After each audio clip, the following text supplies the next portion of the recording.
ఇవాళ కూడా మాట్లాడుతున్నాను కదా దాని మీద మీరు అన్నట్టుగానే గతంలో చంద్రబాబు నాయుడు మా మీద దుష్ప్రచారం చేశాడు. దాంట్లో అసలు కల్తీయే జరగలేదు. ఆవు కొవ్వు దాంట్లో పెట్టారని చెప్పినప్పుడు అసలు లేదు అని చెప్పి మాట్లాడారు. ఒక ముఖ్యమంత్రి స్థాయిలో ఉన్న వ్యక్తి ప్రాథమిక అంశాలను బేస్ చేసుకుని మాట్లాడారా ఆ రోజు? లేకపోతే వీళ్ళు చెప్పినట్టుగానే అబద్ధాలు ఆడాలి కాబట్టి దేవుడి మీద అబద్ధాలు ఆడాలి కాబట్టి అలా మాట్లాడారు? ఇప్పుడు మనకి లీగల్గా మనం మాట్లాడుకుంటే సో ఎఫ్ఐఆర్ని ఒకటి వేస్తారు, ఫస్ట్ ఇన్ఫర్మేషన్ రిపోర్ట్. సో దాని అర్థం ఏంటంటే ప్రైమరీ ఇన్వెస్టిగేషన్ చేసిన ద్వారా మనం ఈయన నిందితుడు అయ్యి ఉండొచ్చు, ఈ విధంగా జరిగి ఉండొచ్చు అని ఒక ఎగ్జామ్షన్ మీద ఎఫ్ఐఆర్ కడతారు. ఆ తర్వాత ఆర్గ్యుమెంట్లు జరిగితే కేసు కడతారు. ఆ తర్వాత ఎదురు ఆర్గ్యుమెంట్స్ చేసి కోర్టులో ఫైనల్ జరుగుతుంది. దీంట్లో కూడా ఏంటంటే ప్రైమరీ ఇన్వెస్టిగేషన్ వేశారు. ప్రైమరీ ఇన్వెస్టిగేషన్లో జంతువులకు సంబంధించిన కొవ్వుతో సంబంధించిన కెమికల్స్ దీంట్లో ఉన్నాయి, ఖచ్చితంగా ఆవు నెయ్యిలు వాడారని చెప్పి చెప్పడం జరిగింది. అది వాస్తవమే. కానీ ఇప్పుడు మనకి ఫైనల్ ఇన్వెస్టిగేషన్లో మనకు చెప్పిన విషయం ఏంటంటే 300-350 కెమికల్స్ ఏదైతే ఆ పశువులకు సంబంధించిన కొవ్వు ద్వారా ఎక్స్ట్రాక్ట్ చేసిన కెమికల్స్ని పట్టుకొచ్చి పామాయిల్లో కలిపి దాని ద్వారా లడ్డూలు తయారు చేశారు. సో అది జరిగింది. అదే ఈరోజు సిబిఐలో మనకు నిరూపణ జరిగింది. అంటే మరి చంద్రబాబు నాయుడు అబద్ధాలు చెప్పారు, నిజంగానే దాంట్లో అబద్ధం చెప్పాడు ఆయన? ఇప్పుడు అబద్ధం చెప్పాల్సిన పని లేదు, మీకు అదే చెప్తాను కదండి. వాళ్ళు ఆవుల నెయ్యి అంటే ఆవు నెయ్యి అలా తెచ్చి పిండి ఎవడు వాడు కదా. ఆవు నెయ్యి నుంచి ఎక్స్ట్రాక్ట్ చేసిన కెమికల్స్ని పట్టుకొచ్చి దానికి దీంట్లో కలిపారు. సో అది ఖచ్చితంగా అది పొరపాటే కదా.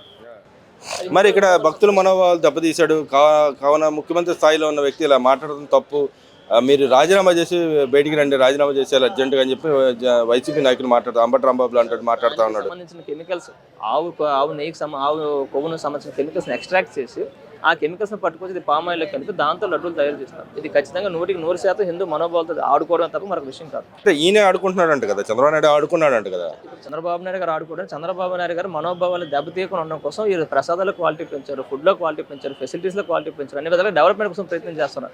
గతంలో వాళ్ళు ప్రసాదాల కోసం పట్టించుకున్న పరిస్థితి లేదు, ఫుడ్ ఎవరికి అందజేసిన పరిస్థితి లేదు, లడ్డూలు పూర్తి కల్తీ లడ్డూలు. సో దీన్ని బోల్డ్ డిఫరెన్స్ కనిపిస్తూ ఉంది. ఇప్పుడు వాళ్ళు చెప్పేది ఓన్లీ ఆవు నెయ్యి కలవలేదనే చెబుతా ఉన్నారు. అసలు నిజంగా కల్తీ జరిగిందా జరగలేదా? 100% జరిగింది. కెమికల్స్ అనేది దీంట్లో ఎక్స్ట్రాక్ట్ చేసిన కెమికల్స్ దీంట్లో కలిపారని చెప్పి సిబిఐ ఫైనల్ రిపోర్ట్ కూడా ఇవ్వడం జరిగింది.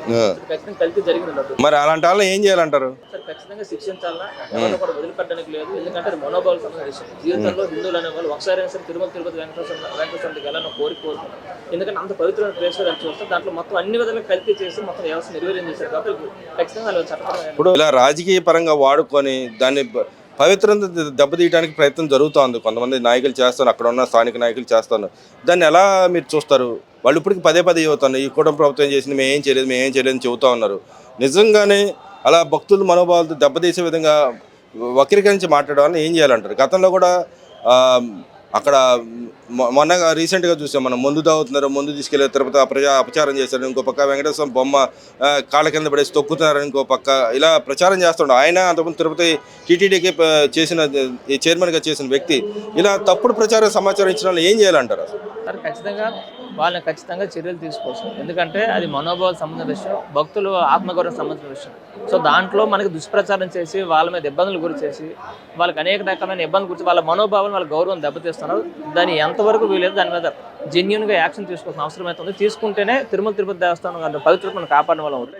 శ్రీకాకుళం అంటున్నారు కాబట్టి మీ ఉత్తరాంధ్ర ఈ గవర్నమెంట్ ఉమ్మడి గవర్నమెంట్ వచ్చిన తర్వాత అసలు ఏం అభివృద్ధి జరిగింది? కొంతమంది నాయకులు మాట్లాడుతున్నారు, ఉత్తరాంధ్ర నాయకులు మాట్లాడుతున్నారు, మేమైతే వైఎస్ జగన్మోహన్ రెడ్డి టైంలో ఇక్కడ అభివృద్ధి జరుగుతుంది తప్పితే వీళ్ళు కొత్తగా ఏం చేస్తుంది లేదు, మేము అదే చేసాం, ఉత్తరాంధ్ర కోసం అభివృద్ధి కోసం మేము పాటుపడ్డామని మాట్లాడుతున్నాం. నిజంగానే ఆయన టైంలో ఉత్తరాంధ్ర డెవలప్ అయిందా అన్న? ఒకటి విషయం అన్న, మనకు ఉత్తరాంధ్ర రీజియన్ లాస్ట్ 5 years ఏదైతే గవర్నమెంట్లో ఉండేటప్పుడు మనం చూసుకుంటే బ్యాక్వర్డ్ డిస్ట్రిక్ట్స్కి మనకి ఎక్స్ట్రా ఫండ్స్ కూడా ఇవ్వడం అనేది సెంట్రల్ గవర్నమెంట్ తెచ్చేది. ఆ బ్యాక్వర్డ్ డిస్ట్రిక్ట్ ఫండ్స్ కూడా తెచ్చే పరిస్థితులు అది గవర్నమెంట్లో లేదు. అయితే మనకి ఈరోజు గవర్నమెంట్ వచ్చిన తర్వాత 3 ప్రాంతాలని బ్యాలెన్స్ చేస్తున్నారు. వాళ్ళు చెప్పడం ఏంటంటే 3 రాజధానులు పెడతాం, 3 ప్రాంతాలని డెవలప్ చేస్తాం వాళ్ళు చెప్పడం జరిగింది. కానీ ఆచరణలోకి వచ్చేసరికి అసలు డెవలప్మెంట్ అనేది ఏ విధంగా జరగలేదు. అది ఓన్లీ పేపర్గా పరిమితమైంది. ఈరోజు వీళ్ళు 3 ప్రాంతాలని సమానంగా అభివృద్ధి చేస్తున్నారు. ఎందుకంటే ఒక ప్రాంతానికి ఒక ప్రాంతం డిఫరెన్స్ లేకుండా. జస్ట్ ఉదాహరణ చెప్తూ ఉన్నాను, మనకి ఇండస్ట్రియల్ క్లస్టర్ ఉంది, ఏదో మ్యానుఫ్యాక్చరింగ్ ఏరియాస్ ఉన్నాయి, అవన్నీ కూడా రాయలసీమ ఏరియాలో పెడుతూ ఉన్నారు. రాయలసీమ విపరీతం గవర్నమెంట్ భూమి ఉంది. మొన్న ఏదైతే వైజాగ్లో 12 లక్షల కోట్ల పెట్టుబడి వచ్చిందో దాంట్లో ఎక్కువ శాతం మనకి ఫైనాన్షియల్గా బ్యాక్వర్డ్ రాయలసీమ ప్రాంతంలో పెట్టి అక్కడ ఆర్థికంగా పూర్తిగా డెవలప్ చేసి ఉద్యోగాలు కల్పించడం కోసం ప్లాన్ చేస్తున్నారు. మనకి విజయవాడ, కృష్ణ, ఈస్ట్, వెస్ట్ గోదావరి అంతా కూడాను యాక్వాకల్చర్గా డెవలప్ చేస్తున్నారు. సో యాక్వా ఎక్స్పోర్ట్స్ దాని మీద ఫోకస్ చేసి అక్కడ దాన్ని ఆ విధంగా కోస్తా రీజన్ డెవలప్ చేస్తున్నారు. ఉత్తరాంధ్ర రీజన్కి వచ్చేసరికి గతంలో అన్ని విధాలుగా వైసీపీ గవర్నమెంట్ పూర్తిగా అభివృద్ధిని మనకు ఇబ్బంది పెడితే ఈరోజు వీళ్ళు రాగానే మనకు శ్రీకాకుళం మామూలు ఎగ్జాంపుల్ తీసుకోండి. మా శ్రీకాకుళం మనకు ఆ చివరి పలాసలో కార్గో ఎయిర్పోర్ట్ కోసం సెంట్రల్ మినిస్టర్ రామ్మోహన్ గారు ప్రయత్నం చేస్తున్నారు. మనకి అచ్చెన్నాయుడు గారు వచ్చేసరికి మూలపేటలో సీ పోర్ట్ మనకు ప్రయత్నం చేస్తూ ఉన్నారు. అదేవిధంగా మనకి ఇలా ముందుకు వచ్చేసరికి భోగాపురం ఎయిర్పోర్ట్ ప్లాన్ చేస్తున్నారు విజయనగరం రీజియన్లో.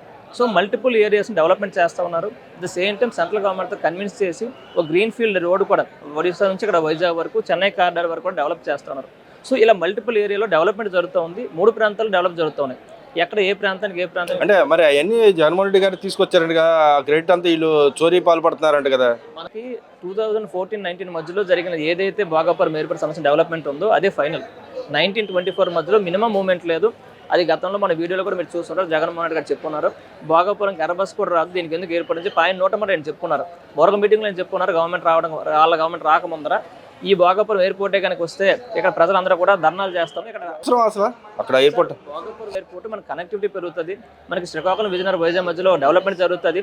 అక్కడ ఒడిశా నుంచి పలాస ఇచ్చాపురం నుంచి మళ్ళీ వైజాగ్ వరకు రావక్కర్లేదు, వాళ్ళు కూడా కమ్యూనిటీ పెరుగుతుంది. సో ఆ సెంటర్ డెవలప్ చేయడం వల్ల దాని చుట్టూ ఎకనామికల్ జోన్ డెవలప్ చేయాలని లోకేష్ అన్న గారి కాన్సెప్ట్. ఎందుకంటే దాన్ని వైజాగ్కి మధ్యలో ఒక బీచ్ రోడ్ డెవలప్ చేసి మెట్రోపాలిటన్ రీజియన్లో ఒక VMRD పరిధిలో ఒక హైటెక్ రోడ్లు డెవలప్ చేసి కమ్యూనికేషన్ డెవలప్ చేస్తే ఆ ట్రాన్స్పోర్ట్ డెవలప్ చేస్తే ఆటోమేటిక్గా డెవలప్మెంట్ చేయడానికి ఫుల్ స్కోప్ ఉంటుంది. కాబట్టి ఒక క్లారిటీ చేస్తామని ఖచ్చితంగా అది వర్కౌట్.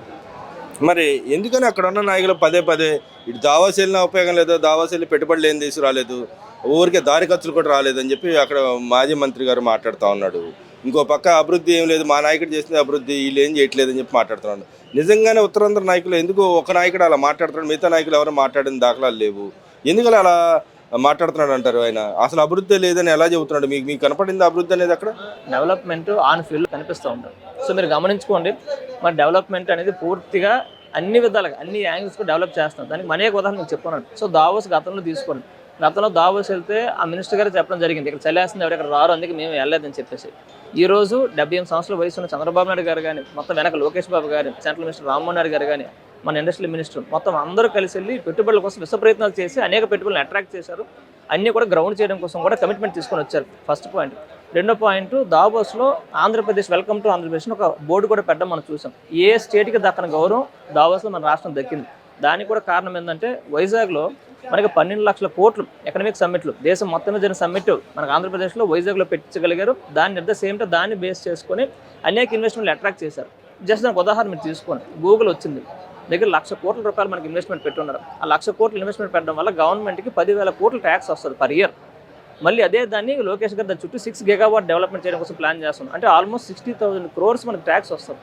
సో ఆటోమేటిక్గా ఒక్కసారిగా మన డెవలప్మెంట్ మన వెల్ఫేర్ స్కీమ్స్ అన్నీ కూడా డబుల్ ట్రిపుల్ అవుతాయి. సో దానికి వాళ్ళు అంటున్నారు అక్కడ డెవలప్మెంట్ మేము ముందు నుంచి కోరుకున్నాం, అదేగా డెవలప్ అవుతుంది, ఈ గవర్నమెంట్ చేస్తుంది ఏమి లేదు అంటున్నారు.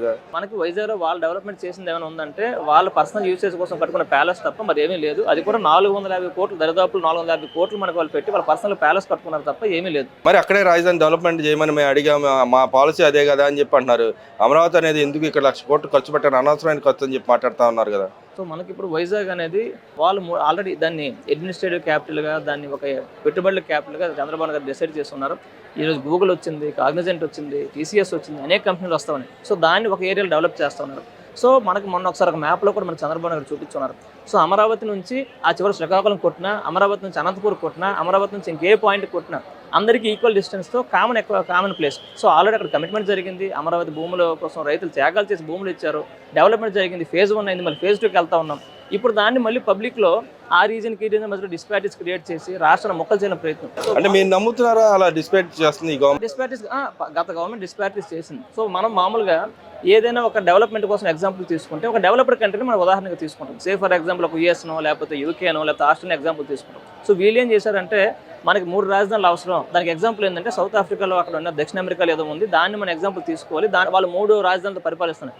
మొత్తం ప్రపంచం మొత్తం 1-2 దేశాలకు మాత్రం ఉన్న ఎగ్జాంపుల్ పట్టుకొచ్చి అవసరం లేని డిస్పారిటీస్ క్రియేట్ చేసి ప్రాంతాల మధ్య విభేదాలు కలిగించడం తప్ప మనకు ఉద్దేశం లేదు. ఇప్పుడు మీరు వైజాగ్ అంటున్నారు కాబట్టి సముద్రం పక్కనే ఉన్నారు. అమరావతి అంటే కృష్ణా నది పక్కనే ఉంది. అది నదీ గర్భంలో కట్టినట్టు అవుతుందా రాజధాని, లేకపోతే నదీ పరివార ప్రాంతం కానీ లేకపోతే సముద్ర పరివార ప్రాంతాల్లో ప్రజలు ఉండటం తప్పు అంటారా? సార్ అది వాళ్ళ రివర్ బేసిన్కి, రివర్ బెడ్ ఏరియాకి, అసలు రివర్ బార్డర్ ఏరియాకి సంబంధం లేకుండా తెలియని మాటలు. సో వాళ్ళ మెయిన్ కాన్సెప్ట్ ఏంటంటే పబ్లిక్లో దుష్ప్రచారం క్రియేట్ చేయాలి. సో అమరావతి ఆల్రెడీ ఇప్పుడు మొన్న ఒకసారి మనకి గమనించున్నారు, నితిన్ గడ్కరీ గారి దగ్గరికి వెళ్ళి ఆల్మోస్ట్ 180 feet విడ్త్తో మనకి రోడ్డు కోసం మనకి బాబు గారు అప్రోచ్ అయ్యారు. అంటే అన్ని విధాల కనెక్టివిటీ, రోడ్ కనెక్టివిటీ, రైలు కనెక్టివిటీ డెవలప్ చేస్తున్నారు. ఇప్పుడు ఫేజ్ 2కి వెళ్ళేటప్పటికి జనాలు భూములు ఇవ్వకుండా ఉంటే తప్ప వీళ్ళు డెవలప్మెంట్ మనం ఆపలేము. వీళ్ళు డెవలప్మెంట్ కానీ ఖచ్చితంగా జరిగిపోయి కానీ అమరావతికి వాళ్ళు అనుకున్న రేంజ్లోకి వెళ్ళిపోతే నెక్స్ట్ మన గవర్నమెంట్కి రామన్న ఓన్లీ రీజన్ మీద డిస్ప్రోచల్ చేస్తాం తప్ప అన్ని విధాలుగా Amaravati fittest area for the capital. మనిషికి జీవన ప్రమాణానికి జీవనం సాగించాలంటే నీరు అనేది ప్రధాన అంశం. అది ఉండటం తప్పు అన్నట్టుగా మాట్లాడుతుండే దాంట్లో అసలు మనం మేలు చేయకూడదు, మేలు చేయాలి కానీ కీడు చేయకూడదు, ఆ పర్యాయ ప్రాంతంలో ఉండకూడదు అనే విధంగా మాట్లాడుతాను. ఎలా చూడొచ్చు అంటే ఇక్కడ జగన్మోహన్ రెడ్డి గారిని అది ఓన్లీ పొలిటికల్గా వాళ్ళు టార్గెట్ చేసి మాట్లాడుతున్నారు. అన్ని విషయాలకు దుష్ప్రచారం చేస్తున్నారు. సో తిరుమల లడ్డు అన్నారు, సో దాంట్లో ఫ్రాడ్ చేసిన వాళ్ళు ఈరోజు సిట్ వేసారు, సిబిఐ వాళ్ళు అందరూ చెప్తున్నారు దాంట్లో ఫ్రాడ్ జరిగిందని. అరే మీకు కాదు మేము చేయలేదు అంటూ ఉన్నారు.